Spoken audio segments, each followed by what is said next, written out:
Hey everybody, and welcome to this stream.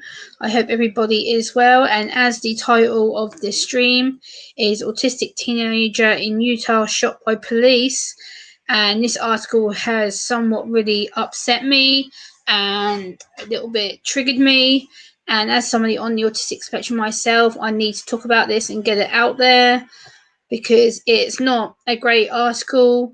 It's not something that should have ever have happened, ever, period. It shouldn't have happened, ever. And I've actually got the article right here next to me, which is in this plastic wallet with all my handwriting on here. Hey, Alexianne, how are you, my darling? Good to see you. I hope everything is well. Hey, the Swedes, how are you? Good to see you. How are you doing? So, yeah, this is a article from the BBC Media. This happened in Utah in the US of A, as I stated a little while ago. I'm doing good. I'm trying to get this true crime story out there. Like, I can actually zoom up to the camera so I can actually show you my handwriting about, hey, Michelle, how are you, sweetie? Good to see you. Hey, Anna, how are you? I hope you're doing well, sweetheart. It's good to see you. Yes, I know I probably look tired and shattered, and I just had a little cry a little while ago, so I'm kind of feeling a little bit emotional right now and a little bit temperamental. Oh, you live in Utah, the Swedes. Oh, awesome. So you're probably aware about this story then. Yeah, so basically it's a story that got leaked into the BBC. And basically what I'm going to do is I'm going to get out this plastic wallet. Hey, vegan. How you doing, my friend? Good to see you. So what I'm going to do is basically read what it says on this BBC article, and then I will make points to have questions. And basically what it says here, a 13-year-old boy in Glendale, Utah was shot several times by police officers after his mother called 911 for help with his mental health crisis. Hey, Adelaide, how you doing? Lyndon Cameron, who has Asperger's, a form of autism, is now in a serious condition in hospital. Golda Barton said she had believed police attending on the Friday night would use the most minimal force possible. Salt Lake City's Police Sergeant Keith Horrocks told reporters that the incident was now being investigated.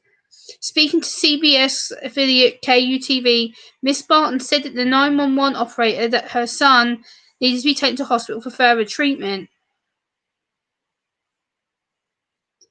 Oh, okay, the Swedes. I'm good, thank you, vegan. How are you? And welcome to the 7 people. My phone's just gone off at me.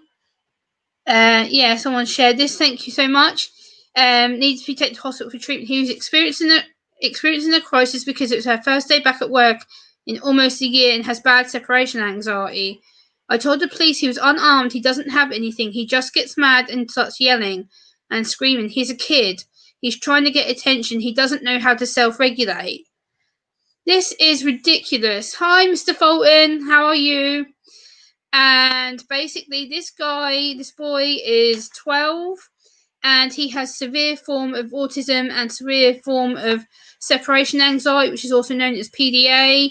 And hey, Funko Pop Ohana, how are you? I hope you're doing well, my friend. So yeah, I just want to come on and talk about this. And from my own perspective, I am very, very angry that this has happened. I think it's absolute a travesty that the police have so far not got anything done about this, because he is now in hospital with serious injuries. What I will do is I will attach the link in the chat about this after the stream. Yeah, this subject is getting me quite triggered. This is something that, again, shows a lack of awareness, a lack of training for autism. And it makes me worry that not just in the US, but in the UK, where I'm at right now, that this is going to happen again to another autistic child or even an adult who could be my age. And it frightens me that autistic families clearly are not being supported. They're clearly not having the right mental health support offered to them as well. And it just makes me wonder, like, I know the mum had to go to work, but where was the carers? Where was another family member to take care of him? Like, I know in Utah, thanks to a friend that researched this for me, he found out that under 18 years of age, you are not allowed to leave a child unattended on their own. And the fact that he was left to be on his own and there was no one to watch him. Hey, Paul, how are you? Good to see you.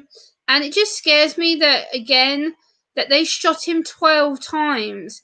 Like, it's ridiculous. At the press conference, Sergeant Horrocks said that officers were called to a violent psych issue and reports that a boy who they did not name had made threats to other people, assuming that he had a weapon. He then added there was no indication when they attended that the boy had anything or was armed at any point. An officer shot the boy when he tried to flee on foot. The investigation still continues. Hi, Heidi, how are you? Like, this is ridiculous. Like, and it says here on this other bit of work here, the long-term effects of his injuries are still unknown, but it is likely that his recovery will be long and require multiple kinds of treatment. According to data compiled and regularly updated by the Washington Post, 1,254 people with a mental illness have been shot dead by US police officers since the beginning of 2015. This represents 22% of all people shot and killed by police over the country over that period. That's shocking. That is absolute shocking. That this proves to me that the police, regardless if you're in the States, in Europe, in the UK, it's a lack of awareness. This boy was 12. Like, he was left on his own by his mother because his mother was going back to work. There was no family carer or father figure there. Apparently, I believe that the mum was a single mum. So again, there should have been someone there to be with him because technically, yeah, I know. I've seen the videos, Swede, and I'm not rewatching them because I'm going to get triggered again. And it just upsets me that this proves time after time after time that autistic people are still being misused. We're still being bullied. We're still being targeted.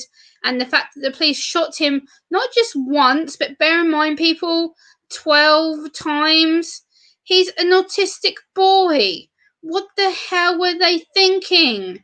Like, it's just ridiculous. Like, you don't shoot an autistic boy. The mother even said to the police that they wanted mental health support. They sent 2 regular officers out, and because he ran off because he was in severe distress and obviously not coping in the situation that he was having a meltdown, they shot him. They shot him down the path of the house because he was running off and was seen as a threat. He is 12. What harm would he do to you? What harm is he going to do to some police officers? I'm sorry, but no. Hey, Moja Boy, how are you? Bam! How are you, Moja Boy? Good to see you, my friend. How are you? Hey, Mercedes, how you doing? Good to see you, my friend. I hope you're doing well. This story is just another example of how people, yes, he has Adelaide, he is still in hospital, he is still recovering. Hey, Mr. J, how are you? And basically they felt like they were under threat from what this article says, and they were told apparently that he had a weapon. And I've read 3 different articles. I've read the BBC, CNN, and I've actually read the police document, and all 3 documents said that he was armed. And hey, E-Waste Mike, how are you? And he wasn't armed. This article clearly says he was not armed. His mother had made it known that he was not armed. He is autistic. He has separation PDA anxiety, which means he couldn't bear to be away from his mother. And they shot him, not just once, but 12 times, guys. 12 times. You do not shoot an autistic person, regardless if they were threatening you, regardless if they were edging up to you, regardless if he was having a full-blown meltdown, regardless if he was having a panic attack. You don't shoot him. Period. You don't shoot an autistic child. No, no, no, no, and no. Like, it's just, it doesn't be done. Like, what possessed them to shoot him. It's like, no, you are like, it's ridiculous. And like the thing is, my own questions that I've got here so far is the thing that he was known to have separation anxiety. For someone on the spectrum, when you have separation anxiety, yes, Adelaide, exactly. The separation anxiety with someone with autism is once you're attached to one person and that one person starts coming away from you, or they have to go to a different place, or they have to go to work, usually that person should already have another person present to class them. There should have been a carer there, there should have been another family member there, but there wasn't. She was willing to leave her 12-year-old child in the house on his own with severe autism and severe anxiety separation. Why the hell would you leave a 12-year-old child, which is not legal in the US or the UK for that matter? The age of consent to be left alone in the UK is 14, and that's for half a day, but the legal age is 16. And it's just absolutely, yeah, exactly, Mr. J, exactly. Like, this is the thing. This proves to me that the police are uneducated. This proves that they hadn't had no prior training. This proves that they hadn't had any inclination that he was on the spectrum. And I think what happened was that the dispatcher who took that call, the person in charge of that police room at the time, is at fault, because she should have noted to the officers that this child was in severe need of distress and that the fact he had special needs. So therefore, the miscommunication was from the controller room to the police, from the police to the mother, from the mother to the son.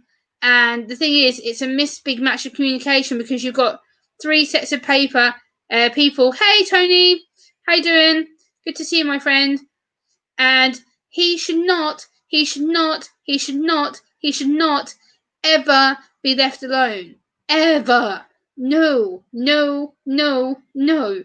Ever. Because it's something that should not have happened. It was tragic. And the fact is that when he did a runner, he was anxious, he was non-verbal, he wasn't speaking at the time, and they chased him and chased him and chased him and shot him. What threat was he to them? What possibly on God's earth threat could he have been? Like, please, guys, let me know in the chat if you feel this guy was a threat to the police, because personally, I don't think so. I think this was a mistaken issue of lack of training. I think that they should have maybe told him that they were going to maybe restrain him or something, but not to shoot at the poor guy. And okay, Mojo Boy, take care, my friend. Thank you so much for popping in. I appreciate you smashing that like button as well on your way out. Thank you so much. And it's just bonkers. It's bonkers to me why somebody would shoot a 12-year-old boy. Like, it's ridiculous. The guy is now fighting his injuries in hospital. He's autistic. I can't stress that enough. I know the police were at fault. I know the mother was at the end of her tether with her son. I know she wasn't coping with him being stressed out. Hi, Heidi, how are you? And like, it's just crazy. The boy has autism, and from my perspective, if I was to get shot by the police and my parents were to find out that I got shot because I was having a mental health episode, no, it's still no. You still don't shoot somebody regardless if they were being violent or potentially violent. You would try and de-escalate them. You would calm them down. You would use very minimal force to get them back into their safe place, their happy place. You would not hold a gun near them or try and even aim the gun at them, because once you hold that gun up to them and go, we're going to shoot you, of course, they're going to panic and try and run. And like, it's no, like, you don't do that. You don't shoot somebody regardless if they're if they're disabled, if they're not disabled. I'm really sorry, Holly, about that. I just saw your comment. I'm very sorry, sweetheart. And this has just made me so angry. This has made me so angry. Like, it proves again that autistic people are highly on the agenda to get picked on. And the fact that where was the carer in all this? Where was there a carer? Like, that he was obviously known to the police as well. And once you're known to the police over here, they all have a record of that number of the house calling and calling and calling and calling, and they would have sent the appropriate adult out to them to help them. But the US should have known that this guy obviously had mental health episodes. He had meltdowns. He has anxiety. Hey, Rasmin, how are you doing? Like, exactly, Rasmin. Okay, Heidi, take care, my friend. Thank you so much for popping in. I appreciate you, Rasmin. I really do. She says, hello, Gemma. My God, this is awful. Where is the compassion? So I'm going to click on some of these messages so I can actually show them on my screen. Absolutely agree with you, Rasmin. Absolutely. So, yeah, I just want to talk about this briefly because this is something that has really triggered me. And the fact that he has mental health issues as well. And for someone who has mental health issues like myself, it has spoke to me because I'm like, and I'm sitting here thinking that poor boy and his mum, and the pain, the frustration, the anxiety, the confusion, the anger, the emotions, it's going to all come out in stages because the police are to blame partially. They should not have shot him. They should have sent the appropriate people out to see him in the first place, and to actually do the injuries that they have done to him and the way that he is in hospital now is unforgivable. That it just shows again that this is down to a lack of miscommunication, a lack of training, it's a lack of consideration for the autistic child. The mother clearly has no mental health support available to her from what I've read. It's sad. It really is sad. And the problem is, I can't stress this enough, this should not have happened. And I want to talk about this being true crime, breaking news, whatever. I want people to know that this is a safe place to talk about this kind of stuff. I want people to know that they can come here, find out news, find out what's happening on my channel. And this story is important to me because of the state of the country, of the US and the UK. I feel that people need to know this news story. This isn't just an isolated case. There's been other cases that I've heard of that are very similar in nature. And it's something that needs to be pushed onto the agenda. Autism needs to be priority training for the US cops, period. Autism should be a mandatory training course. Like over here in the UK, since we've had the Autism Act of 2009, you have to have autism training. If you are in the public sector, and especially the frontline services like autism, or you're in the police, medical services, firefighters, anything that is public facing, you have to have training because you don't know who you're dealing with. And what I don't understand about this also is the fact that there clearly wasn't any mental health professionals around for the family to get into contact with. And what gets me even more worried about this is how many more cases are we going to have about this? How many more cases am I going to hear that autistic people are being shot, being tasered, being stabbed, being killed because of the lack of attention of needs and the lack of attention that the police have obviously played in this part? And I am glad that they are doing this to get training and they are doing the investigation. So legally I can't speak on that because I don't know. But I want to bring this to people's attention. Go, hey, this is something we need to discuss at length. And I may do a panel on this as well if people want to come up and talk about it, because this topic is important to me. This is something that needs to be addressed to the public. And this is something that I've been meaning to address for some time. And, it's a case of, like, I don't want another autistic child to go through this. I don't want another autistic family to go through this and say, look, my child has been harmed by police. And I'm going to say right now, because I've worked with police for quite a few years in my hometown, they are not all bad people. I repeat, they are not all bad people. Most of them are good at doing their jobs. Most of them have knowledge. Most of them have common sense to help you and support you and make the right call. But there's a few people in the police who do not have that quality, who do not have that empathy and compassion or support, because it's a case of people don't know what they're doing. They think they know best for the individual and they don't. And the problem is, the more we don't talk about this, the more it's going to get swept under the rug, like it doesn't matter, like it doesn't exist. No, it's about time I bring things like this to the forefront, let people know that we're talking about it, let people know what happened, because this boy doesn't deserve to be in hospital, guys. That should not have happened. He doesn't deserve to be having multiple surgeries because of the gun fragments that are in his abdomen and his chest and his colon and his back, I believe. Like, that should have never, ever, ever, ever have happened, period. Regardless if he did do something wrong, if he frightened them, if he mouthed off, it doesn't matter. He's an autistic 12-year-old, severe separation anxiety issues from his mother. Like, how would...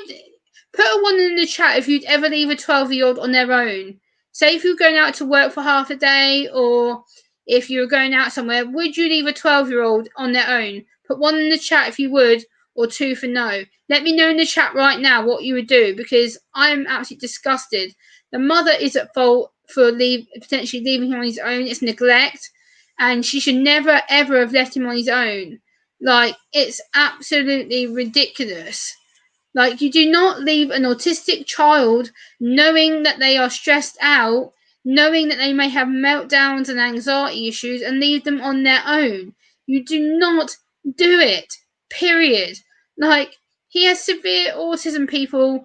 Like, he was not threatening, he was not saying anything against the cops, he wasn't saying anything to them. All the footage I've watched, there's nothing of him shouting abuse or being rude or disrespectful. Nothing. Like, the boy has autism. I can't stress the awareness factor enough. I am autistic. I have high functioning autism. For me, this kills me, because it's like, this clearly shows to me that police and autism do not mix. They do not know how to talk to us, how to support us, and get the communication going so that we both can have that successful way of communicating. They do not get it. The boy did not deserve to be shot. I will repeat that till the cows come home. He did not deserve to be shot. He did not deserve to be, put under stress. And I am going to share this link out. Give me a second, because I want to invite someone up here in case he's lurking elsewhere. So I'm just going to send this link to somebody in my Facebook. Give me a second. I want to invite someone. Hey, computer check. How you doing? Good to see you. I'm going to just send this quickly to someone in the messenger. Give me a second. Let me just send this to him. Send. There we go. If he's got it, hopefully. Yeah, there we go. So shut that. Yep, I just sent a link to somebody who knows more about this crime stuff than me. Hey, Budget, how are you, brother? So happy to see you. So yeah, we've been talking about this autistic boy, Budget. Do you want to come up, brother, and talk to me about this? Because I've sent the link out to one person already. I'm just waiting for him to show up. So you can come up and help me out if you want to, Budget. I'm just going to check to see if he's responded to my link or not. I don't know if he has. I'm just going to quickly check it again to see if he's got it.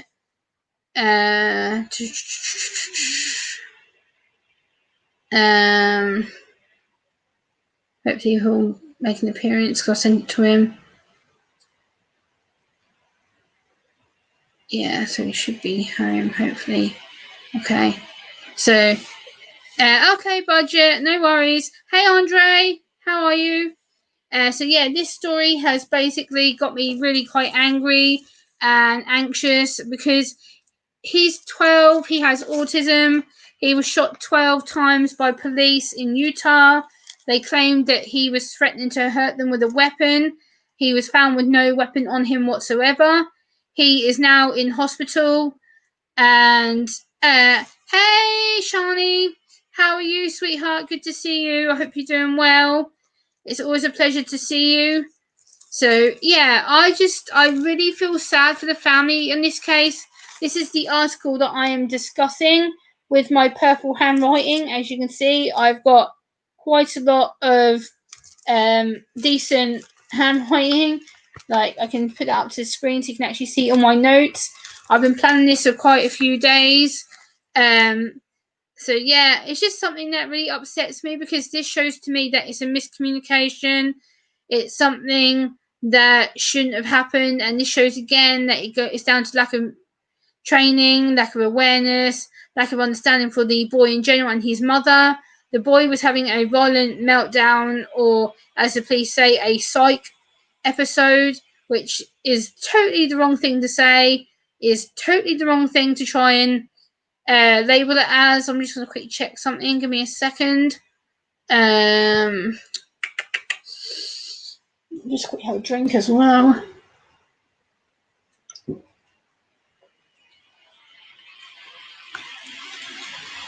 And put that over here, over there. No, he hasn't responded yet. Okay. So yeah, so this story has actually really frustrated me and made me feel really anxious. Thank you, Andre. I appreciate that. And it's just something that I feel that needs my attention. And thank you, Rasmin, for staying. I appreciate that. But if you have to go, I understand. I'm not going to be on too long myself, because it is midnight here and I don't really want to be on here too long. I've really been on here half an hour anyway. It's just something that I felt I had to go live about rather than doing a pre-record, because I felt the community needed to know. And if you can share this out, let people know I'm on about true crime. This needs to stop. This is not an isolated case, people. This happens all the time. This is just one of many cases that I've actually printed out notes on, because it needs to be brought to the public's attention. I actually got sent this from the BBC US Canada site. This is not from the BBC UK website. This is from the BBC in the US and Canada. This was only brought to my attention on Twitter by someone that I'm following. Saw the word autism in it and was like, Gemma, you need to know about this. So they sent it to me in Twitter, and I printed it out so people know what to look out for. And if it wasn't for that person, I doubt I would have spoken about it or even gone live on the issue. And because it's close to home for me, because of me being autistic myself, it's something that you need to know about to help us and better support us. Because autism doesn't have to mean we're violent. And the thing is, a lot of people assume that people with autism like me are violent, and we're not. Like, a lot of us don't want to be violent. We don't mean to hurt people. Like, usually it's down to our meltdowns or our shutdowns, or the fact that we just have too much sensory information to deal with. So again, it's not potentially that we are violent. And my hair is sticking to my neck. Lovely. And it's just basically, hey, Scottish, how are you? Good to see you. So yeah, it's just a case of I want to bring this to the community's attention and get you guys involved in the chat and get your guys' opinions, and let me know in the chat, guys, what you think. If you agree with what I'm saying, if you don't, if you want to expand on your opinions, let me know in the chat. I'm probably not going to go live too much longer, because I have been live at half hour already. So I just wanted to quickly bring this to the attention of the community, to kind of get thoughts and what you guys feel on it and stuff like that. So it's just a case of, also, I'm quite upset. My voice is actually hurting me right now, because I witnessed something earlier that I got very upset about, and it's triggered my anxiety. I am highly anxious as of right now. So you can probably tell my voice is giving out very, very slowly, and I'm kind of like, So yeah, I just thought I'd go live and catch you all and kind of just explain what's what, and hopefully we'll get some opinions going. I might do a panel for a bit as well, so I'm just going to check if a certain person's replied to me or not. Hopefully he'll get the link and hop on with me. Hopefully, let me see if it's going to let me. Oh, I think he may be coming up.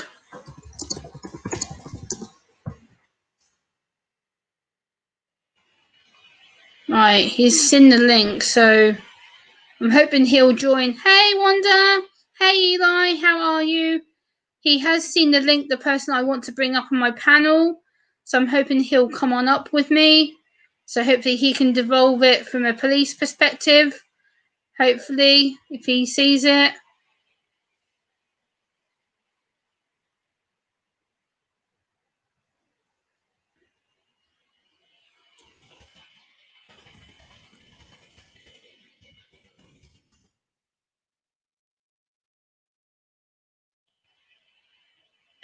Okay, so I'll close that for now.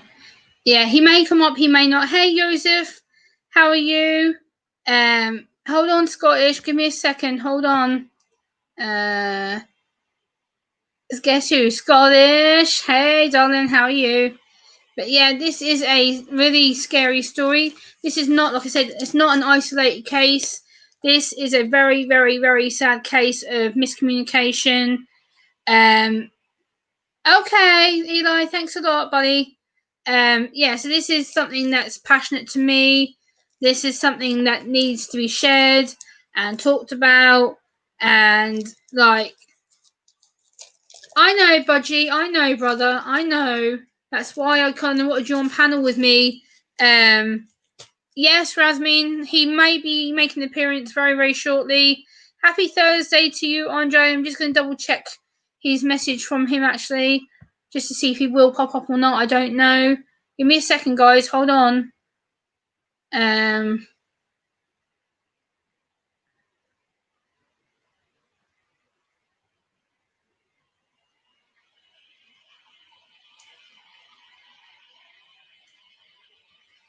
Alright.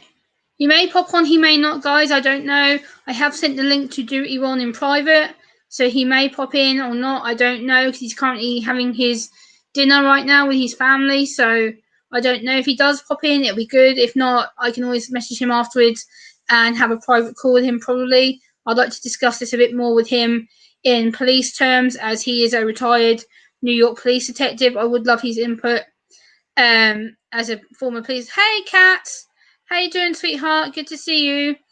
And yeah, this story is just something that's triggered me. It's something that is important to me as someone with autism. Thank you, Joseph. I appreciate you so much. I really do appreciate your comments.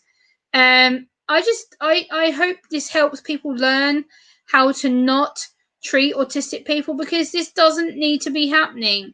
This isn't something that people should ignore, and it will get ignored, because a lot of people think, oh, well, all you people with autism are the same. No, people with autism are going to get frightened. If they come into contact with people with the law, they will get anxious. That's just a given, the way the world works. I've worked with many, many, many, many, many officers of the law, and they scare me. I'm not going to lie. I'm autistic and they scare me. They're up here against me. Like, come on, like, they're going to scare you. So imagine how this poor 12-year-old was feeling, having two cops potentially double his size and double his weight shooting at him. Like, imagine how he must have been feeling and to the fact that I watched the video and you hear him scream, "Mummy, I love you!" Like, what? Like, it's just heartbreaking. Hey, Brutal Mafia, how are you? It's good to see you, Brutal Mafia. How are you doing? I hope you're doing well. Blessings to you, my friend. I hope you're doing well. And yeah, this story is just something that I'm very, very passionate about bringing to the forefront of the community. I don't often do true crime stories. It's not me. I usually stick to the autism awareness kind of stuff. But this was on my heart to do this. This happened the 9th of September. This article was put up, but it happened just a bit before that, so it's like a couple of weeks ago now. But I've been holding on to this and holding on to this and holding on to this, because I didn't know what to do with it, and I was like, should I talk about it, should I not, should I not, should I not, kind of thing. I kind of hesitated so much to talk about this, because I know potentially that I will face a backlash over talking about this because I know everyone is so hyped right now with cops and the whole situation with people doing things with rioting and looting and all that kind of stuff. So I'm trying to be very, very careful with the way that I talk about it, because obviously there's going to be hate from either side of people going, oh, you just want attention and autism. Yes, I do want attention. Let's be real, because I'm talking about something that's important to me. And imagine if that was your autistic child or loved one. Imagine if someone shot at your child and injured them to a point where they're going to need multiple treatments. What would you do? How would you cope? Because I can guarantee from myself, there's no way I'd cope as well as what this mother's doing. This mother is having to cope with her son being in hospital with wires in him because of his injuries. It's absolutely destroying. It's not right at all. I'm not going to condone the police because they were wrong, deadly wrong, and then made the most worst decision they probably could have done. But I understand that the police don't have training. I understand they're overstretched. I understand that you have to deal with so much day in, day out, dealing with people. Yes, but have training. Have a bit of compassion and empathy. This guy is severely autistic. He was 12 or is 12. He's in the hospital. Like, I can't stress how I feel about this enough. I am feeling emotional. I am feeling angry. I am feeling confused. I am feeling pissed off because the police should have not let that family down, and they failed them. Simple as. The family were failed by the police. They were failed by the state. They were failed by lack of mental health services. I know, again, this is down to money for the majority of it, because it's the same as the UK. We are so run dry with things right now, and the fact that people with disabilities are seen as the most vulnerable situation. We are the most vulnerable groups of people because we are easy targets. And it should not be like that. It should not be like that, because people don't understand, period. They really, really don't. I don't know if Duty One's lurking or whatnot. I'm just going to check my Facebook for him, because I did send him a couple of links. So I'm hoping he may have answered by now. Let's have a look.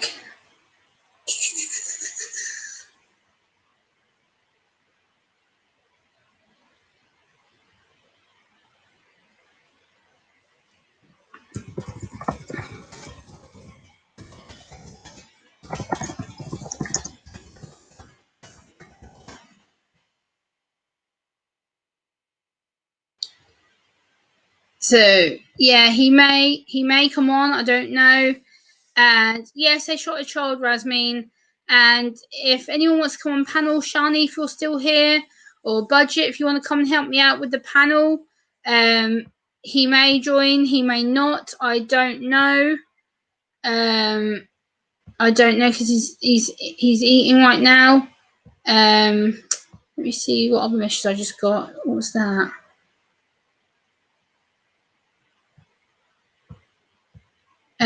Yeah, so I'm going to close that for now because I don't need that open. Thank you, Mercedes.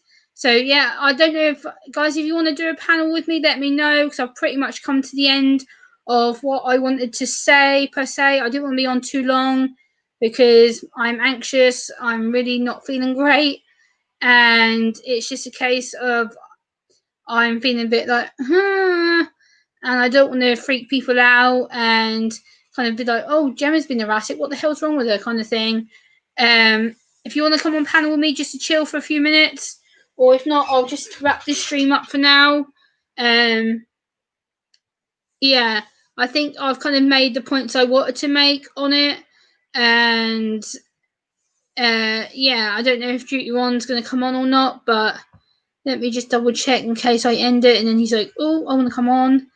So let me have a look. Let's see if he's going to come on or not.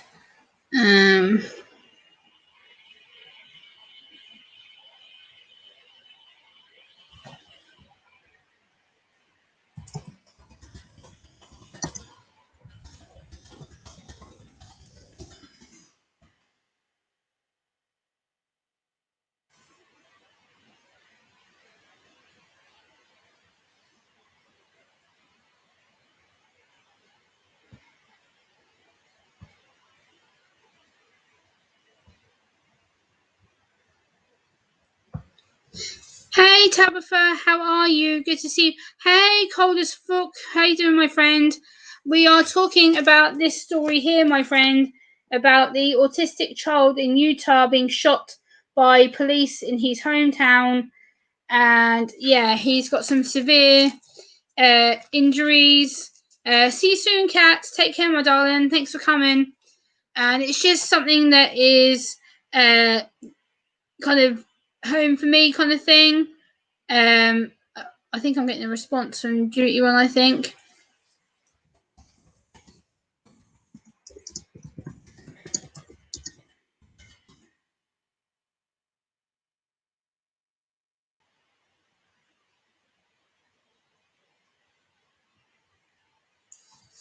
So yeah, I need to run, Gemma, and everyone. Let's keep the channel our prayers. Okay, Rasmeen, take care, my friend.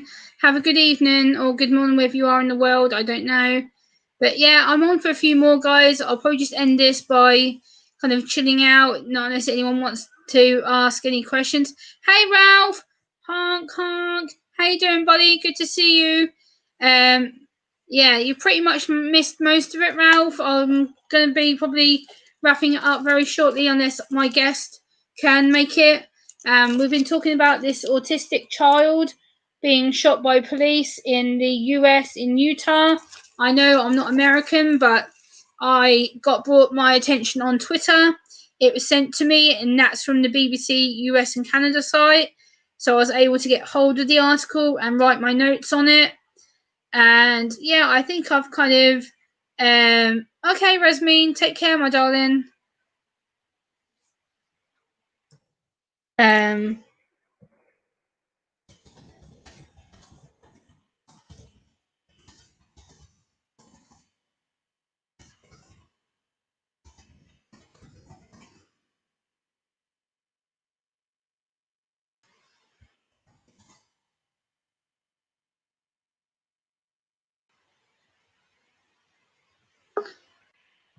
Oh, we've got Duty Ron's joining us. How are you, Gemma?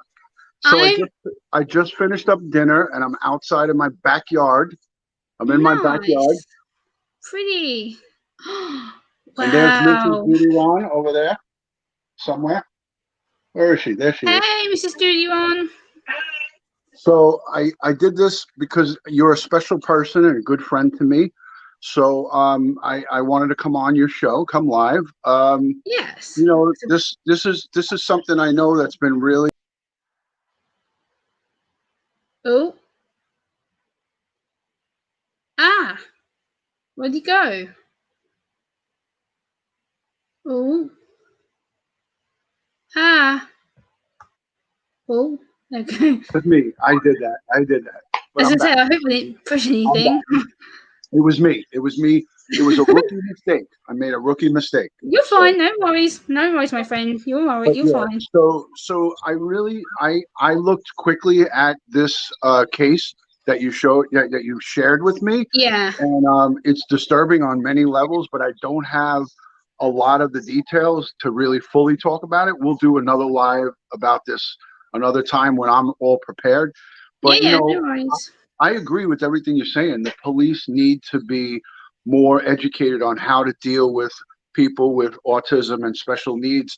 Yeah. I had a lot of it in my career where we had to deal with the families and different situations, and I agree, we weren't equipped to. We had it was sort of like we kind of just dealt with each case as it came. And, thank God in my case, nobody was hurt or killed or anything bad happened. But, there was the potential for that to happen. I Yeah. think I got lucky and God was with me at the time. And I always prayed that I never had to hurt somebody. But I did deal with a lot of people with special needs, a lot of autistic, a lot of bipolar, a lot of different things that the police need to have more extensive training. And I agree. I'm trying to see the chat, but I can't see it. So hello to everybody in Yeah, Gemma's you've chat. had Rasmeen and Ralph Chuckin. There's Dave Larson. She's popped in. Hey, Dave. Good to see you, Oh, buddy. okay. I see. I see. Yeah, there's My a few bald people who've buddy. asked for you. Your name's been coming up for like the last sort of 20 minutes. Where's Duty One? Is Duty One going to come up? You need Duty One here. I'm like, yes, I've been messaging him. Hi. Hi, Dave. Hello, Andre. Hello, Ralph's Trucking. Michelle, good to see And you. the Hi. reason I got Duty on here is because he is more knowledgeable on this than me. He has the more police expertise. He's very knowledgeable as former NYPD. Massive love and respect for Duty on always. I have a lot of love and respect for the guy. So I wanted to bring him up to have his perspective, and also because he can have a more balanced opinion, whereas I tend to jump as soon as someone with autism is involved, or I hear that someone with autism is potentially a victim. I'm like, kaboom, and You're I very react. I'm protective. like, You're very yeah, protective, and rightfully so. You have every right to be, you yeah. know? So I don't want to kind of be overbalanced and think, oh, hold on a minute. And like I said, not all police are bad. I get that. Not all police. Oh, yes, absolutely. My faith is very, very important to me. It's one thing Duty One's actually helped me with a lot to get back into my studying my Bible and things. And I think that's one thing we forget as well, that a lot of things counteract each other. And with this, I've been sitting on this for weeks, not knowing what to do with it, and I'm like, I don't know if I'm going to get a backlash because of this. I don't know if I should talk about it because it's so touchy with Yeah, everybody right now with police and the amount of disrespect that right. you guys get. And as someone who's worked with police over here, I see it from both sides. I can see the police, yes, were uneducated and didn't have the support training, didn't know what they were walking into, but at the same time, I can see it from my perspective as an autistic person. We can come across aggressive, and like I said, we can come across like we're shifty, and can come across as, oh, like we're not scared of you kind of thing, or we don't speak at all, and then the police think, oh, well, they must be guilty. Oh, they must have done something wrong because they're refusing to speak. So I can see Well, from both sides of yeah, how the situation would have blown right. up. You know, Gemma, you bring up a lot of good points because police are they don't know the person that they're dealing with. The disadvantage that the police have is that they deal with hundreds, and I could tell you this through experience, hundreds of people in the course of like 5 days. Say our typical 5 day, at least by where I worked, it was a very busy place. I could Yeah, literally have hundreds, maybe even close to thousands of interactions with people over a course of 5 days. So when police come up and they don't have the information, let's just say for argument's sake, I'll bring up the case up in Rochester, New York, where they came upon a man who was walking completely stark, butt naked in the street, and he was, in an episode of schizophrenia, um, but he was in a manic, he was a manic depressant. He had a whole bunch of things happening, but they didn't know. They would dispatch to the call. I heard the call and it just said there was a naked man walking in the street. If they had a little bit more information, and we don't live in a perfect world, they no, had a little more information. Like I always remember, I would get help from the family if I came to let's just say somebody's apartment or a flat or a family yeah, situation. The parents, the mom or the brother, the sister would say, "Hey, he hasn't taken his medication. He's not violent, but he's acting erratically." That little bit of information helps us to understand the situation that we're dealing with. But if we just come upon someone that's acting completely irrational, we have to make a quick decision that either the person's on drugs, the person's drunk, or we don't know, it's a medical yeah, condition. And based on how that person reacts, and I don't know about this case from Arizona. I don't know how this young boy acted. I'm not defending either side here because I don't yeah. have That's enough what I was data. trying to do. But I trust you, and I know that you looked heavily into it. And Yeah, if you're passionate about the case, then I will obviously come and speak on your show about it. But yeah, I say this to you, Gemma: if you feel strongly about something, a person of like with the personality that you have, which is very outgoing, and you're passionate about what you do, yeah, don't ever hold yourself back on something like this. Talk about it, do your live streams about it, and you know, yeah. get your message out there. And you do a good job of it. So Yeah, I kudos to try and you. balance myself because obviously you need to be careful in the way that you approach a legal situation and with the police side of things. And I couldn't think of anyone better than having you up here with me because I know from your experience with NYPD and the way that you help people and what you've talked about on your channel. And I'm like, I need some law enforcement here. I need someone who knows the system, who knows what they're on about. So it's that boundary of being careful at the same time. I know I have someone like you who has been in that experience, has worked in the police field, because a lot of the time you don't know what to say or if to say anything. Like I've had this for about 10 Right. days, this article. I'm like, do I say anything? Do I not? And I don't want to potentially offend people because of everyone's so touchy right now with the whole COVID issue. And I'm like, Yes. uh, so it's been a bit difficult to decide whether to do it or not. But I'm glad I did because I had to get it out. I'm like, I need to talk about this because the community needs to hear about it. And because it's true crime, I was like, duty on, Right. bingo. It's the first thing I thought of when I was going Yeah. to write about it. So You know, and we're friends. You know, I support you, you support me, and at the end of the day, I've been trying to just find a free moment to do this with you. And yeah, tonight really wasn't perfect because I was just finishing up dinner. This is my after dinner coffee.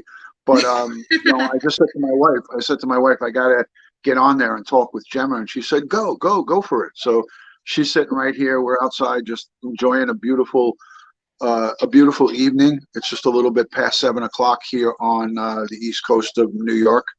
And, yeah, again, like I said, I'll look further into this case. I promise you, I will. And then yeah, when you're ready, we'll do a little sit and question and answer, because I'm sure you have a lot of questions to ask me, but I'm not yeah. prepared. One thing that I want to know is that how often, or if in the States, I don't know if it's the same here in the UK where I am, but how often do officers get disability training? That's one question that rang to my mind. Yeah, and I'll tell you this, Gemma. I'm retired a little, some time now, so I'm not, up to speed on what currently is going on now. But I could tell you, during my era, and that was you were probably just a baby or maybe not even born when I started in I started in 1991 with my police career. I would have been 4 years So, old. I would have been, so, but so I yeah, was right on it. You were a young girl, a baby. At 4, yeah, you're still a baby. So in 1991, we received very little training in how to deal with people with disabilities. We did receive, they called it EDP. It was for emotionally disturbed persons training. Very, very little, but we did get it. We got a couple of days in the police academy, and then we were trained when we got out of the police academy that when we had a person who was exhibiting behavior where they were a harm to themselves or others, we were trained to isolate and contain them. Isolate yeah, and contain means keep them somewhere where they can't hurt themselves or anybody else, and then yeah, wait for emergency services. Our police department is the largest in the United States. The NYPD is 40,000 police officers. So we had an emergency service unit. And I got to tell you, I had the highest amount, even higher than domestic violence calls, were the emotionally disturbed person calls. And I have live streams on my channel where we listen to the police scanner and you hear them coming over and over and over. yeah, Because as you know, and as you know, a police professional knows, mental health is a serious situation across the world for everybody. It's not just, yeah, you know, so many people are maybe lightly touched with it or heavily or somewhere in between. And it is, it's a thing that happens for a lot of people. So when you police respond, it's sometimes not conveyed to them what they're coming into, and yeah, that's how things get crossed up a little bit. But so we were trained to isolate and contain, and if the person was a danger to themselves or is ready to hurt themselves, we would have to do what we had to do to get them into restraints so we could get them to the hospital to get help. And our healthcare system here in the United States is so much different than the UK. yeah. um, Oh, we, yes. we have big problems with that deinstitutionalization of mentally ill and our mental health people. That happened in 1974, before you were born. I was just a 10-year-old boy at that time. But I remember when that happened, and it seemed to have gone downhill from there. Because, in other words, if we would take someone who was threatening to hurt themselves or hurt their neighbors or hurt their family or hurt, if someone was violent, we would bring them to the hospital and they would get treatment. And in 24 hours, we would come back and we'd get the same call again. The person was right back out. Yeah. That's not an appropriate amount of time to help somebody. You need more time when someone has a serious condition, a serious mental health issue. And that was the problem. We were coming back and over again to people who were really should really not have been on the street or out and about.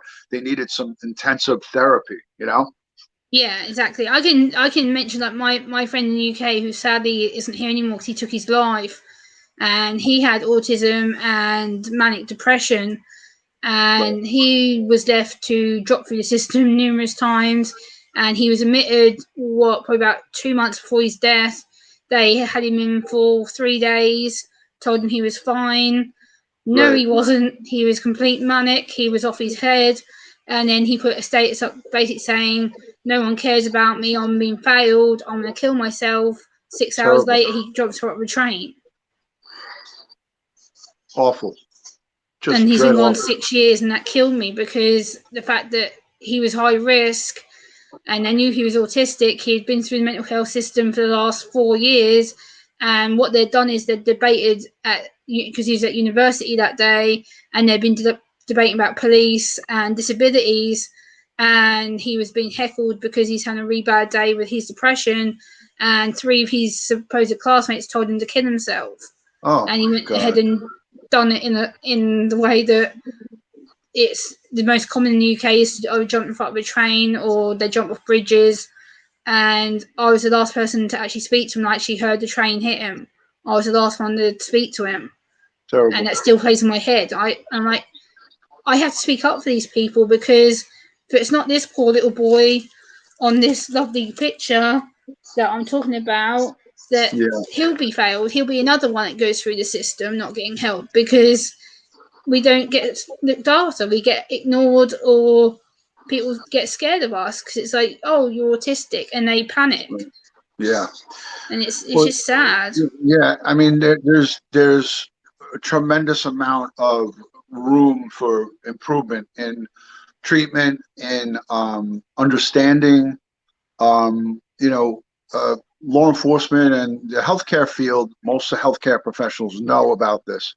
Most of seasoned law enforcement have, if you're working in an area that's a dense population, where I worked in New York City, we dealt with a lot of it. But there's some rural police, I don't know what the makeup is in that Arizona case, or I don't know if that was a small country town. And, some of those police, they don't deal with a lot of cases like this. Whereas New York City, I could speak from my experience, we dealt with, tens of thousands of these calls every year, probably in the 100,000 plus range citywide in the New York City Police Department. Yeah. So we've answered calls for service so much when it comes to emotionally disturbed people and people with disabilities, that we kind of know how to deal with it. You don't really hear a lot. It does happen, but you don't hear a lot about, New York City police killing emotionally disturbed people. It has happened, and I can rattle off a couple of really notable ones. But once that happens, they always make changes and changes for the better, so they can so you can try to avoid that kind of situation. But no situation is perfect. Look at what happened in I spoke about it. I don't know if you saw it, but I spoke about the case in Lancaster, Pennsylvania. That was a young man, 27 years old, who was going through a rough time, and he wasn't taking his medication. And his poor sister called the police to get him help, because he was threatening his mom, and he was acting irrational and violent to the point where they couldn't handle him, and they called 911. They first called the helpline to try to get help from a social worker or something. But that wouldn't have worked, because he was so outraged and so angry that as soon as he saw the cop, he came running at him with a big knife. So in situations like that, Gemma, there's no playbook.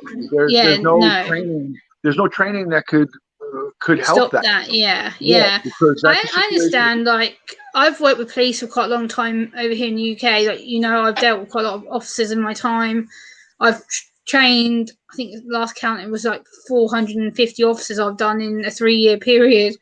Wow. And some of them, there's no way I'm changing some of them, because I had this one guy last year who I went in, I did a half a day session, and we were doing about how to deal with like restraint and stuff like that. Right. And he come up to me and goes, I'm not trying to be rude, but I was like, yes, you are already. The way that you've approached me and the tone, Yeah. you've already gone to me. Nope, I don't want to talk to you because you're irritating me. He goes, how can you be autistic? You're female. And I'm like, that's the most dumbest, stupidest thing you could have said to That's me. ignorant. That's I'm ignorant. like, ah. Yeah, that's bad. So it's just little things like that that need tweaking, because not, like I said, not all officers are bad. I will stress that. I've dealt with some fantastic officers of the law here. Right. I've dealt with some online who are fantastic people, and Duty Ron's one of them. I've had nothing but love, support, friendship from him, and he's chatted to me in private a few times. And not all police are bad. This is what I want to stress to people. Please trust your local sheriffs, police. They are the best people. If you have an emergency, if you need support, go and speak to them and see them, because they are your port of call. Don't be afraid just because you hear these cases of wrong treatment or miscommunication, because this case was a mix of both. It was a case of the mother was at her wit's end and wasn't coping, but at the same time her son was in a mental distress, and they called it a psychiatric episode. That's the wrong terminology for a start, because he wasn't psycho. He was having a meltdown, which turned into a full aggression, run off and be non-compliant, and they thought he was threatening them, and that's the reason why they claim they shot him, is because he was apparently threatening them. So it's a case of miscommunication. So not all police are bad. I just feel sad for them that clearly they had no training or little awareness, and it proves to me the system doesn't work, not just for the States but for here too. The system doesn't function right. Yeah, and that's the problem, is that, you know, they try to sweep some of this under the rug and kind of like try to keep it quiet, but it's not something that should be kept quiet. It's something that it really needs to be addressed. And you know, the crisis that goes on worldwide with this, and the failures with the system is just tenfold. So it needs a revamping from the ground up, in my eyes, because it's not a good system that we have going on, and it's dangerous for everybody involved. You know, more education and more contact with you know, people who want to actually help the police how to deal with this in a proper way. Is a right step, is a step in the right direction. But I want to say hello to everybody that's here in your chat, and thank you for allowing me to come in and spend some time with you. You know, there's some great people that support you here, some of your friends that are in the chat, and I see some of the comments.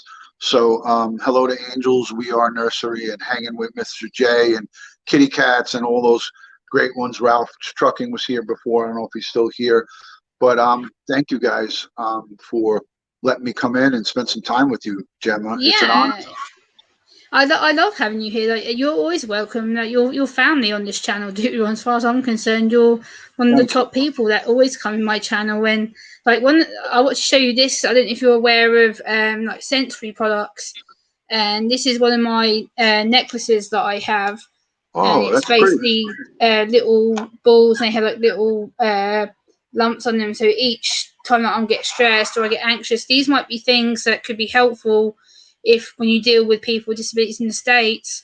I've got so much pieces I could send over, and I've got websites to link you to as well. These might be really good ways of getting the relationship built up with people, because these will help break down anxiety. I carry one of these with me in my bag at all times in case I get into a state. And they're really, really good. They've helped my anxiety no end. And this one's been in my hand or in my bag with me, and I'm like, oh, I have to show Duty Ron, because this could help a lot of officers if they have something like this available for them to use, because it will help diffuse the situation. And I really rely on these. Is there a name for that item? Because I've never seen or Yes. heard of it. It's they're actually got an American office too. They're called Chewy Jam. The company has a little smiley face logo. Maybe you could And link it. Maybe you could link that down in your description in the video for me to check it out and for other people who watch the replay, because that's a great thing. So, in other words, officers or people can have that and then maybe yeah, offer it as a calming kind of calming thing. technique. Yeah, Technique. yeah. Yeah, I've got a lot of different websites that I use for that products. sounds awesome. That's awesome. It might be a way of helping officers like yourself and other officers who are on the street helping people. Because again, it's a way that I've sat here and gone, what if I could do something so small and simple and go, this is a gift from me to you, to the police. Use these as you see fit. When you're with someone with a disability or mental health issue who may be a victim or a person who's committed a crime, so you get that relationship built up with them and they don't feel so stressed or they Yeah. don't retaliate to you. Having something like this in your bag or having something like a sensory box in to fiddle with will get the relationship built up and that they'll be able to speak to you, therefore lowering the risk of harm to you guys as well. Fantastic idea. I'm going to tell you what I used to do and my methods that I used to use Yeah, to go for break it. to kind of break the ice and get establish a relationship with someone who was going through something. I I would always try to entice them with food. A Well, that works. Coca-Cola, a bag of potato chips, anything that they liked to eat that would make them feel comfortable, like comfort kind of snacks. And that's what I would do. I always kept in my bag in the back of my patrol car, like a bag of potato chips, a bag of Doritos, like stuff like Yeah. that. And when we would just for an argument's sake, if we got someone to the precinct that was under arrest for, say just whatever, just a minor arrest, and we were processing them, and then they would sometimes develop into an episode of, say, whatever they suffer from. While they were in the back of the cells, we would go to the food vending machines and I would get them stuff. Some cops wouldn't do that. They would be like, well, you're crazy. You shouldn't be buying them anything. And I Yeah. said to myself, I have to now spend the next 12 hours with this person. I want to try to make them feel comfortable and get through it. Because I always treated people the way I'd want to be treated in the same situation if, God forbid, I had gotten arrested. So I'd always treated them the same way I'd want to be treated. And it worked pretty well. It worked pretty well. So I've actually done a role play with the local police here, and when I do my training, I was going for half a day. And one of the last trainings I did before the whole COVID hit was about how to communicate with people with autism. And I asked them one question when I got in there, and I said to them, what would be the first thing you would do when approaching someone with autism? And I had a group of 35 officers. Half of them said they would go for restraining them. I'm like, wrong move. Yeah. If you go to touch someone with autism who's in distress or you approach their territory and you go to grab them, there's going to be three things that happen. One, they're going to get violent and they're going to lose their temper. Two, they're going to have a meltdown. Three, it'll be violence towards you or the next person that's in their care, and they'll be done for police assault. I've heard numerous cases and they don't end well for any of them. And it's like, you don't restrain somebody unless you really feel threatened or they've hit you first, they've gone to bite you, and you feel that the easiest thing and safest thing for you to do, then yes, restrain the person. Yeah, sure.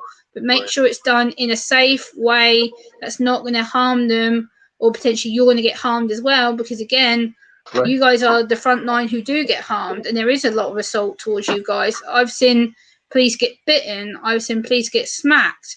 I've seen police get headbutted by people like me because we get so anxious and frightened, and our response is to get away. So we'll do whatever we can to self-distress. I don't mean to cut you off. I've also had subjects do that when in custody in the back of the patrol car, try to smash out the window with their head. And I didn't just leave them alone. I would go in there and try to stop them or calm them down, put something in between them and the window, or do whatever we had to do to call an ambulance and wait to get an ambulance to come, and then from there take them to the hospital, for treatment. So, yeah, I mean, there's so much to talk about here. I have to get going because we're going to go Yeah, back no, of to course. now. But yeah, this was a really, really an honor for me to come on and speak with you. I know we've been trying to connect for weeks and weeks Yeah, now. yeah, we've So been it's just that yeah, every time you try to get me, I'm at work, and every time I try to get you while I'm driving to work, you don't answer, and then I'm at work and I can't yeah, conversation. yeah. I've been doing stuff. Yeah, It's okay, but we have the time difference, so that kind of throws yeah, us off a little bit. But we'll get yeah. it done. I We'll like get to it catch done. you when I can. We'll get it done. I'm not going anywhere, and you're not either. So, Nope, unfortunately not. Now that the UK is under potential lockdown for another 6 months. oh no, oh no. Well, that's more live streaming we get to do. That's all. Yay! I get to sit here and do 6 months more of my channel. Yay! Just the main thing is to stay safe, stay home, put the mask on, and do whatever they're telling you to do over there. And you got to, follow the rules. Yeah. All right, Gemma. Love and respect from me You to too, do you. you on? Thank you so much. Thank you to everybody here in Gemma's chat. She's a wonderful gal. Subscribe and like to her channel. Give her a thumbs up. And Subscribe to Duty Ron too. Please go and check him out. Subscribe, become a member for him. He does fantastic, amazing content. If you've subscribe not to her. checked out his store, which my cup and also my notepad and my pen should be here tomorrow because I got a notice today in my email. So my products should be with me tomorrow so I can show them off. Yay! Excellent. Excellent. I'll see you soon, Gemma. Love you. See you soon. Take care. Much Bye. love. Bye now. Bye. So that was Duty One people, and if you want to come on panel for a little while, I will extend the offer for another, say, half an hour ish. That's probably Duty One messaging me probably. Oh, the way. Close Facebook. I don't need that open right now. Thank you, Debbie, and Kitty Cats, and everyone else. If I would put the link in the chat, guys, if you want to come up and chill with me a little bit, Debbie or anyone who's in my chat who knows me very well, Dave Larson, if you're still here. I'm also going to probably send this to someone in Google Hangouts as well. Let me get my Google Hangouts up.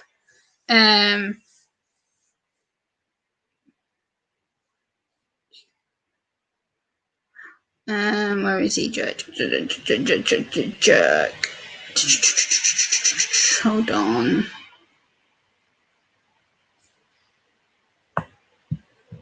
Justin.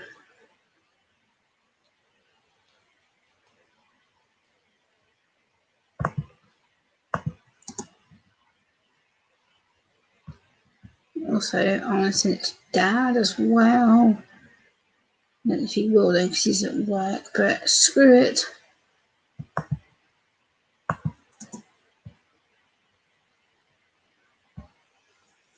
Kit Kats, I'm good, thank you. Hey, Rosie, how are you? Good to see you, hon. How are you?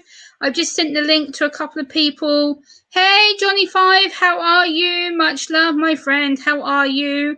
Good to see you. Hopefully, one of you will come on and join panel.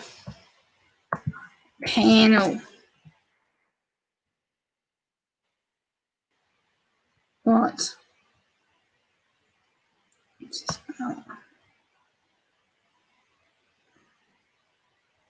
What's it got to there? Right now, okay. Hey, Sunshine. Hey, Cassie. How are you? Good to see you.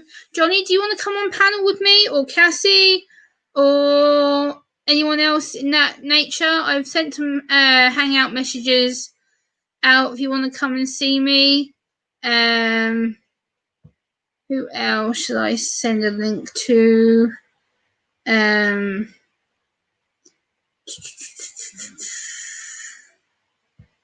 Anyone else who I think would work?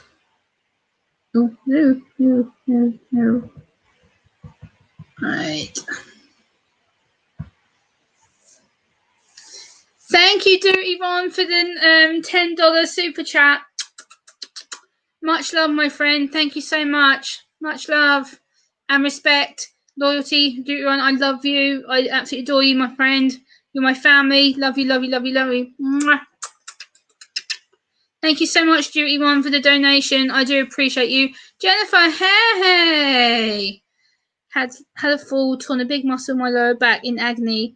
To high heaven, docs put me on bed rest for 8 weeks. Oh, Johnny! That sucks, my friend. I'm sorry. That sucks, John. I'm sorry, dude. I don't know how you feel, though, John. I've hurt my back, too. So I'm right now... Whoopsie. My pillow's gone complete AWOL for some reason. Ouch. But yeah, I've just been live for like nearly an hour and a half, so... That's so thoughtful of you, Duty Ron. Thank you so much, my friend. I do appreciate that. Thank you. Have a good night with Mrs. Duty Ron. Say hello for me. I would appreciate it. Love and respect, Duty Ron. Thank you so much. Good night. But yeah, I'm gonna hopefully invite some other people on right now if they want to come on up to see me.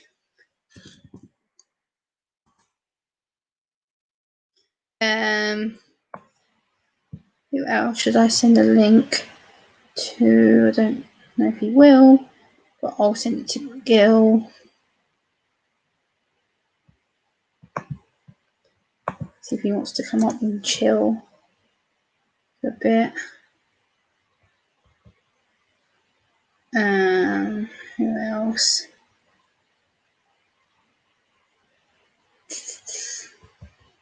We'll see. But yeah, I've just sent some links up. Hey, Rustic Ink Angel, how are you? Just waking up with shooting pains down my hip and leg. Soaking up painkillers worn off. Now I'll take some more. Oh, I'm sorry, Johnny. Much love, my friend. Much love. I hope you feel better soon. Yeah, I'm just kind of hanging around, guys. I kind of talked about what I wanted to talk about for tonight and to get my message out, and the incredible Duty Ron was able to give up some of his evening to voice his experiences and help me out on my stream. Angels, if you're a mod, then yes, you can drop your link in the chat, no problem. Yeah, I just want to come on and chill with some friends because my anxiety is absolutely whooping my ass, as Duty Ron probably seen. So sorry, Duty Ron, if I was a bit anxious because I've kind of been feeling on and off my usual self all day. So I'm kind of like right now. So, but you really do calm me, and you really made me feel like, I finally got my message out, and yeah. So we'll see. I'm going to put myself down here back on the quilt instead of on my legs because my legs are like cramped. So yeah, if you guys want to do panel with me, if not, I will wrap up the stream because it is now nearly 1 a.m. British time for me right now. Not unless some friends want to come up. Thank you, Johnny. You're awesome too, bud. Well, I think you might have seen the link.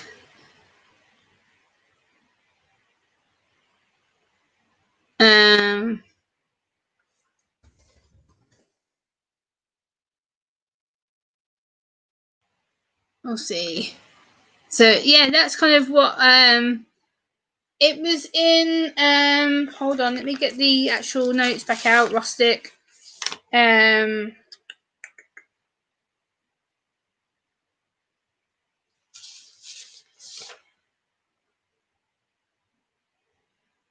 Yeah, it's just in Utah. It says here, Rustic. It was just in Utah. It doesn't say exactly where, but apparently, from what I've heard, Utah's quite tiny anyway.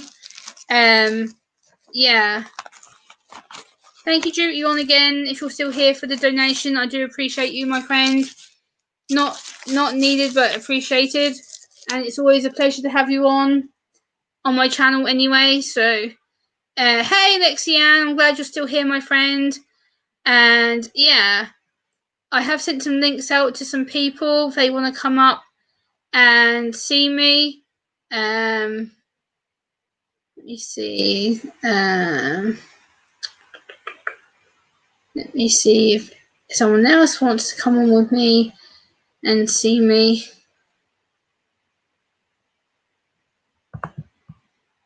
Listen to her.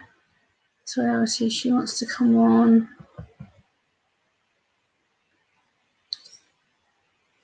So yeah.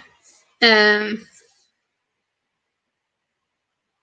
little bit, Debbie, not better, but I'm a bit more calmer now that I've been talking about this topic here, about the autistic boy who was shot by the police in Utah. And it made me upset. It's made me highly anxious. And I'm going to probably wrap up this stream very shortly. If my panel guests that I've invited don't want to come up, that's cool. Thank you, Drew Yvonne, from sharing my video. I appreciate you, my friend. Thank you so much for watching and taking the time to be with me. I do appreciate you being very busy. I know that you do work in the morning too, so yeah, thank you so much, Duty Ron. Guys, if one of my moderators can drop Duty Ron's link into my chat, please, I would really appreciate it. And go over there and subscribe and become a member. He does have the memberships enabled. He's a really great guy, does a lot of true crime, documentary style interviews, and I would love to have him back on the channel very, very soon. And maybe we could do a true crime podcast thing together. I'm going to try and get him back on the channel very soon. Thank you, Duty Ron, for putting your community tab. Oh my god. Wow. Thank you, Duty Ron. Much love and respect, my friend. Thank you very much for putting that. Guys, get this shared out. Let the world know about this poor little boy who has been shot by police 13 times, people. 13 times. That's not a laughing matter. Like, let's get autism out there. Let's get the word out and say enough. Let's stop the tragic miscommunication towards autistic people and people with disabilities. Let's get the message out there and say, look, this is what happened. This is how to fix it. And this is how we can identify what the problem is and get people to acknowledge what they've done and get the problem so it gets solved and everything. I want people to know that this is a safe place channel. I accept people as they are. I won't throw people out unless you're a troll. So yeah, my channel is a safe space for people. I love to talk. I love to socialize. Yes, I'm autistic and my eye contact is an absolute shambles. So again, Duty Ron, if you are lurking or if you are still here, I have really bad eye contact and I apologize for it because I know it's rather frustrating when you're trying to give eye contact with me and I'm just all over the shot like, haha. So yeah, it can get rather annoying for some people. But I'm going to just check that some people who I've messaged aren't going to come up or haven't seen my messages. So yeah, if anyone wants to come on panel, if not, I'll wrap it up for now because I have been live like nearly an hour and a half. Guys, share this out if you want me to stay on, get some more people in here, and that we can have a little panel for a little bit. Debbie, if you want to come on the panel, I can put the link in the chat and you can hop on, or I can send it to Hangouts. You can come on and chill with me if you've managed to get your little granddaughter asleep. Yeah, it'd be good to hang around for a while. I haven't felt this confident in ages to stream, guys, so this is like the longest I've been for quite a long time. I know I didn't plan this that successfully, so you know I've kind of just gone last minute and gone, hey, let's go, and kind of I've been trying to, yeah. Thank you, Angels, you too. And yeah, I just want to come on and socialize a little bit and talk and show people that I'm able to cope with a lot of heavy situations. And I'm gonna put this into my folder because in my eyes it's in a completed thing. So I'm going to actually put this in my folder for YouTube so I can actually say that I've discussed it and it's been talked about rather than another topic that gets forgotten about in my achievements.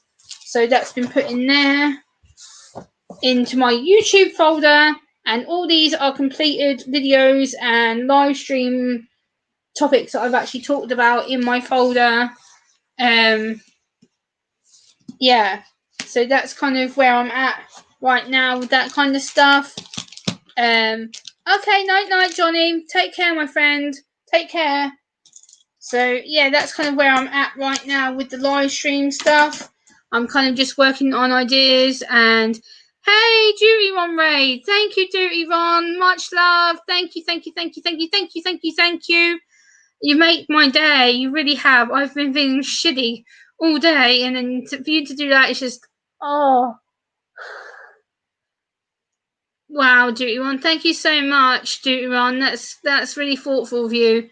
Hey, Matt Solly, how are you, my friend? How are you? How are you? How are you? It's good to see you in the Duty Ron raid. Good to see you. Good to see you. Thank you so much, Duty Ron, for sending everyone over. I do appreciate that. That does mean the world to me. And welcome to the channel. If you're new here, please subscribe. And I am an autism awareness channel. I am very active on my social medias. If my mods can put my contact details out there, it'd be great. Hey, Carol, much love. Mwah. Good to see you. How are you? And how is Alaska treating you? I hope you are doing well. I'm good. I'm happy. I'm woohoo right now. I'm actually feeling a lot better because I was feeling really upset and stressed out earlier, and I'd gone through a bit of a rough afternoon. So yeah, I'm getting there. I'm happy that I've streamed though, because it's something that I needed to get off my chest. And hello, Bonnie. How are you? Good to see you. Welcome to the stream. Welcome to the channel. I hope you're doing well today. I appreciate you coming in. And yeah, it's been a successful stream. Thanks to Duty Ron. Thank you so much, Duty Ron, for coming in. I do really, really, really appreciate you. Thank you, Heidi Lee. Thank you, thank you, thank you, thank you. Thank you, Duty Ron, again for the raid. And I'm actually going to raise a Coke to you right now, if we're still here. Cheers, everybody. Have a drink. Coca-Cola time. Heck yeah.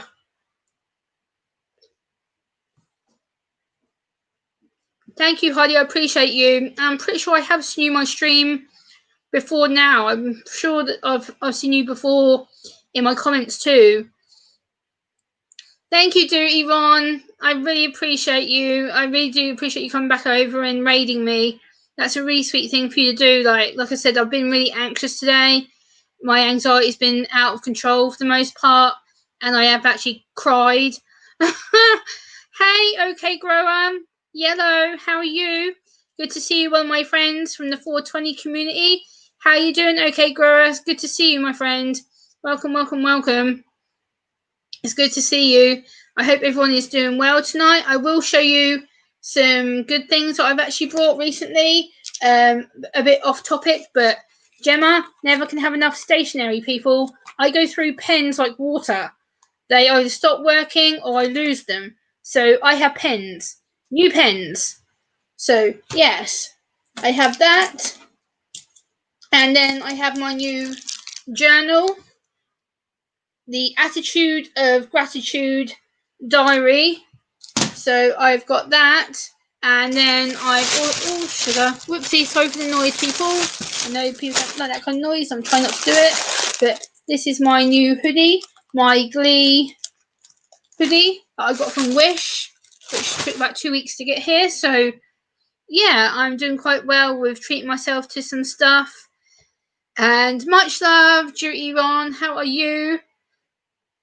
I know it's been a while, okay, Grower, because I haven't been streaming because I took a 6-month break because of my trolling issues I had, and it caused my mental health to crash quite badly. And then I also lost my grandmother in that time to dementia. So I had family commitments. I needed to be with my family. And then I took a break because of COVID. So I've not really been around streaming, but I've been around supporting others and pledging some channel memberships to people who I think deserve it.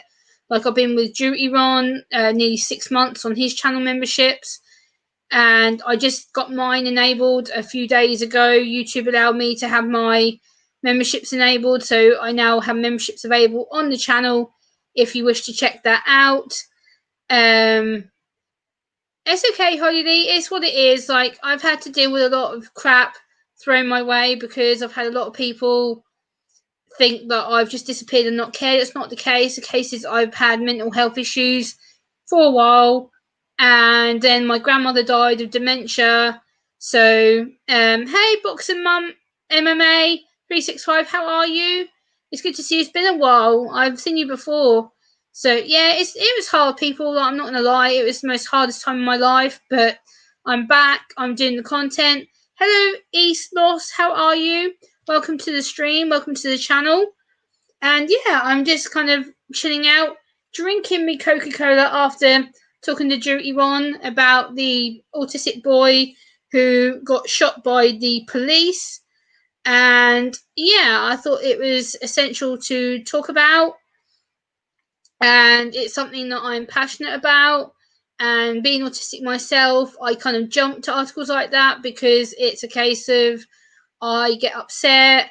I want to defend the person because I know what it's like to struggle with autism. I know that I overcome a lot of my situations, but at the same time, that little boy was helpless and didn't deserve to get shot 13 times. And like I said, not all police are bad. I will stress that right now. Not all police or sheriffs are bad people. No, that's not what I'm saying. No, no, no, no, no, no, no, no. I'm saying that some police are bad. Some police do not do their jobs properly. But at the same time, there is more great police than bad. I've trained lots and lots and lots and lots of officers who do take my training on board and do help people. But at the same time, there is only so much you can do to train them before they have to help themselves. So, it's a case of being careful, not over pushing the boundary, but at the same time, it's about being personal, approachable, supportive, being loyal, and understand that you will come into contact with someone with a disability. That's just fact. That's just the way the world is. And for someone with autism like me, we can appear shifty, we can appear like we're lying, we can appear like we don't give a damn or we're being rude, and it's not the case. The case is we have so much sensory processing and so much mental processing to do, we just simply don't know how to cope. And then, therefore, you guys are the ones that get attacked. Much love, Duty Ron. Much love and respect, my friend. And you're always part of my family. You know that. I have a lot of love and respect for you, Duty Ron. You're always welcome here as part of my channel. And as soon as my items get here tomorrow, Duty Ron, I will be sending you a video link of me showing them off so you can promote that on your channel. And yeah, I'm very thankful for the people that came in for the Duty Ron raid. It has made my day. I have it's okay, boxing MMA, I've dealt with it. Like, she's been gone a little while now, and I've learned to say goodbye. And exactly, Duty Ron, exactly, my friend, exactly. There needs to be training. It needs to be personalised, and it needs to be tailored to each individual case, because not all cases will be the same. Hey, Thomas, how are you? Absolute vital point there, Duty Ron. Couldn't agree with you more, my friend. Couldn't agree more. Absolutely agree with you. Thomas, do you want to come up and chill with me for a bit, Fred? Or Thomas, depending on which one you are right now, I don't know. But I'm going to do a little panel for a bit if people want me to stay on. Joey Brooklands in the house. Hey, Joey, what's up? Good to see you. I'm so happy to see you, Joey. Much love, my friend. Thank you so much for what you said about me on your stream the other day. It made my day. I was feeling really crappy when I'd gone into your stream because I'd had a really bad anxiety panic attack in the morning. And in the afternoon, you happened to go live and cheer me up. And Duty Ron and Joey, if you want to come up together, guys, I'll put a link in the chat if you guys want to come up together and say hello for a little bit. Okay, Thomas, no worries. Joey, if you want to come up. Hey, Mary, how are you? It'd be good to have someone on panel to talk to for a little bit, because I feel like I'm kind of boring myself sitting here talking like a numpty. Yeah, I just thought I'd have some friends come up for a little bit. I did send some links out in Hangouts for some people. They wanted to come up and see me. If not, I'll wrap it up. But I'd like to do a panel, really, because I haven't done a panel in months. So, cheers. Coca-Cola time. Heck yeah.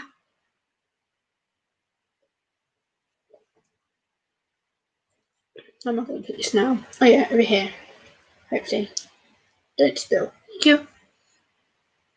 So, yeah, I am shopping next on my phone. Okay, Joey, no worries. In that case, guys, if no one wants to come and panel with me for a little bit just to end the stream, I'll wrap it up now and say good night, or good morning, really. I know, Duty One, I know both of you are. You're both working hard and serving the front line, and I adore that of both of you because you're working hard, keeping the US safe and keeping Europe and the UK safe as well. And I adore anyone who serves the front line, police, fire.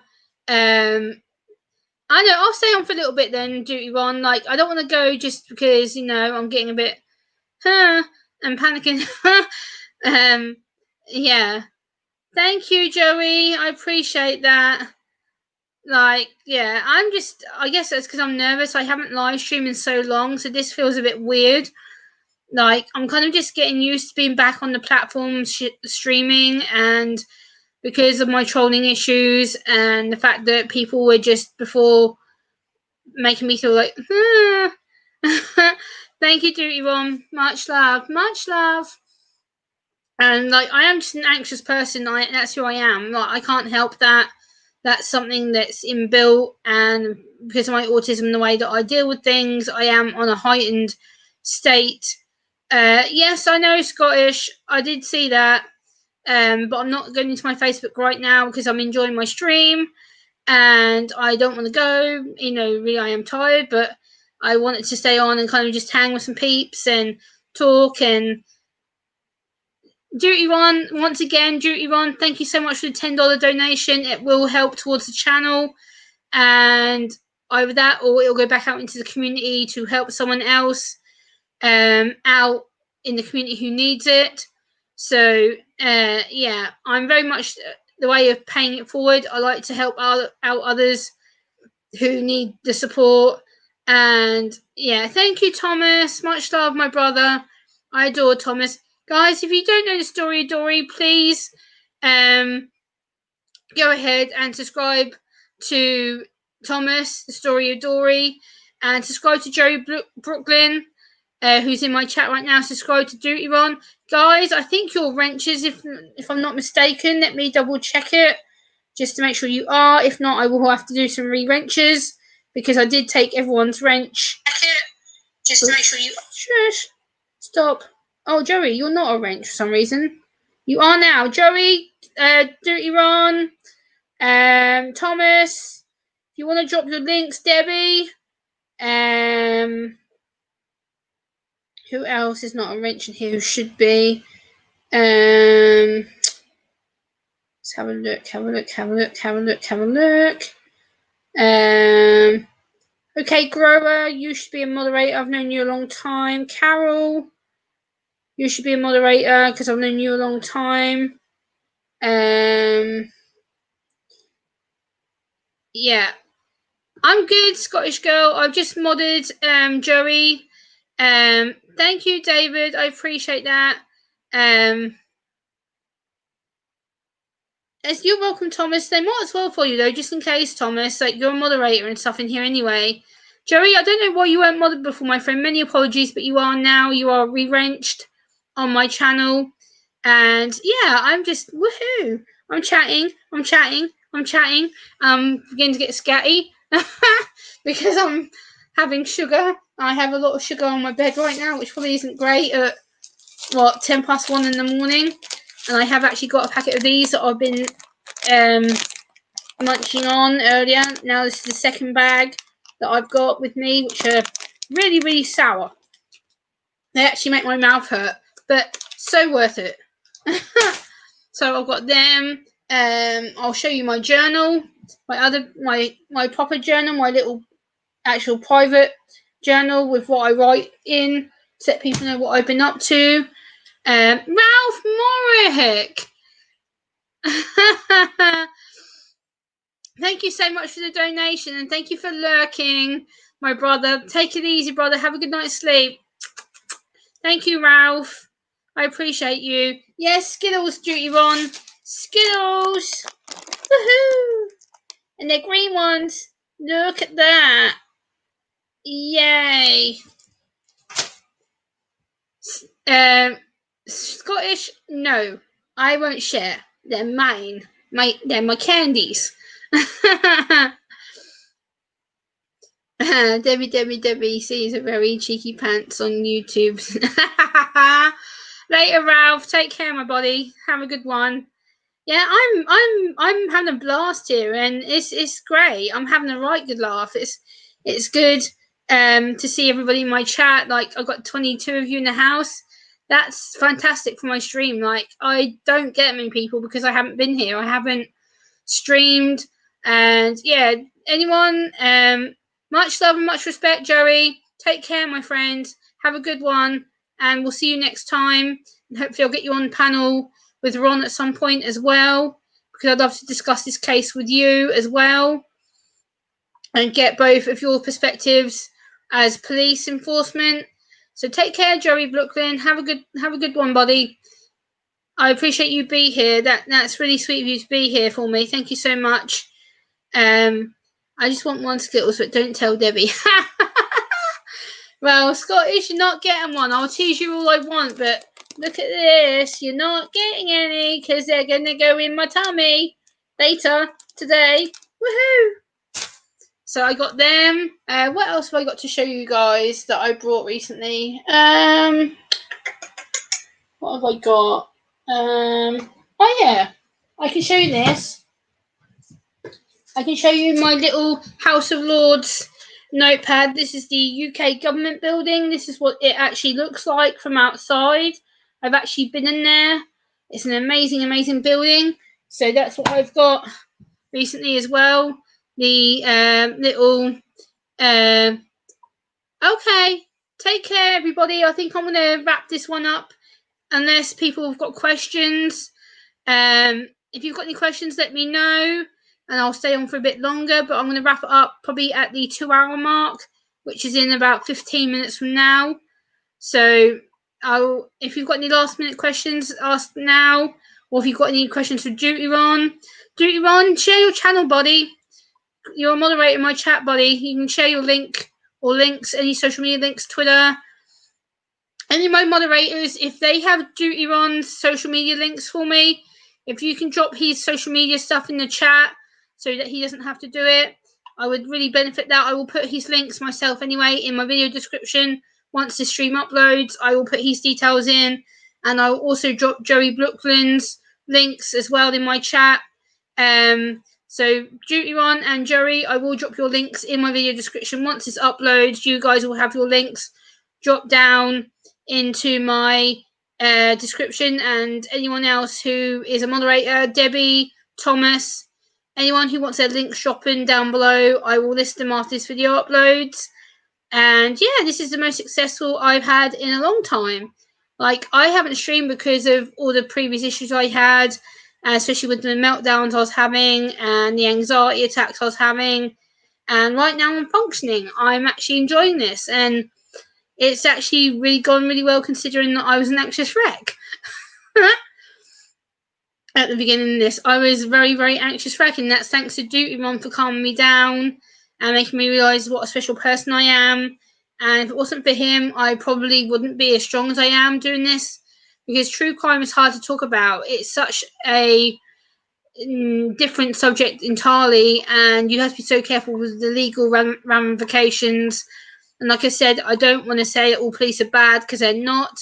There is fantastic people who do their jobs properly and understand people. And on that message, I'm going to wrap things up, guys. Thank you so much for coming in. Duty Ron, again, love, respect to the man in blue, to the men and women in blue.